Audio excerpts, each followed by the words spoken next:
programs, and the Houston Services Department. So the George R. Brown Convention Center was going to have some additional works in this coming year. And we, as I mentioned, we do our projects with different community partners. TERS, the Tax Increment Reinvestment Zone, is a group in the city that essentially keeps property taxes within Houston. They have engaged the Houston Arts Alliance to do an artist selection for Bridge to Tolerance, a tolerance pedestrian bridge that will be constructed in 2009, early 2010. So those are some projects that are coming up just in this year. Civic Art works with a capital improvement plan that it really looks out for 5 years. So if you hear, why haven't we spent the money yet? That's because we're planning, we're thinking, we're looking ahead and seeing what will best serve our changing demographics, our changing neighborhoods, and the changing purposes and reasons of municipal government. Next slide.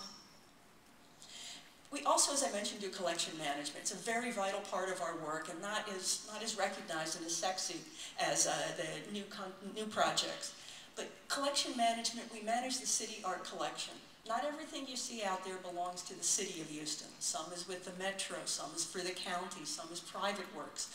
But what we're responsible for is keeping records and doing conservation and maintenance projects. So I want to share with you 2 of them. Jim Love's great work, The Portable Trojan Bear, is currently at the, he's kind of in winter hibernation right now. You see the work in, this work was created in 1974 and has been outside for 35 years, well, 34 and a half years. We decided to bring it in, strip down the old wood. You see the image on the right is the infrastructure that has been then sandblasted down, painted with a primer coat. We'll put in new bolts. We're having the wood retreated. It'll go back in. And for any of you who were around in 1974, Jim Love used a lot of goo-goo eyes. We have found the goo-goo eyes.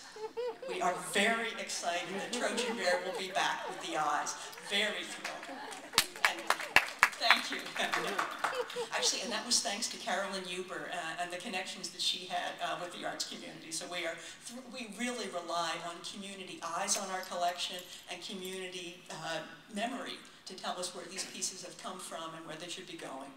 The other piece that I wanted to mention today in restoration is Hannah Stewart's Atropos Key. This work is one of 3 bronze sculptures that the artist cast. It is in the Miller Outdoor Theater.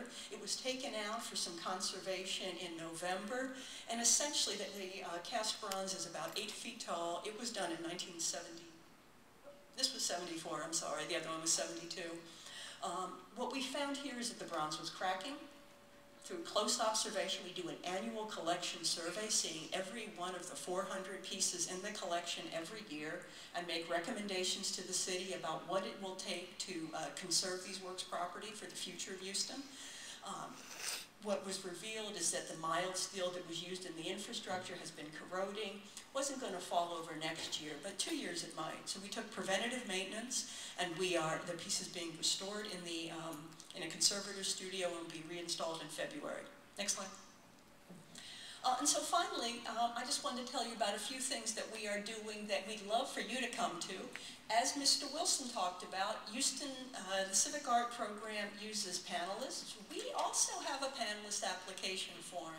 Please, we have some out in front. You can go online and see them, but we are always looking for new panelists. Our panels consist of 3 to 5 people, usually definitely an arts professional, artist, a curator or architect, a community member, and then representatives from the facility.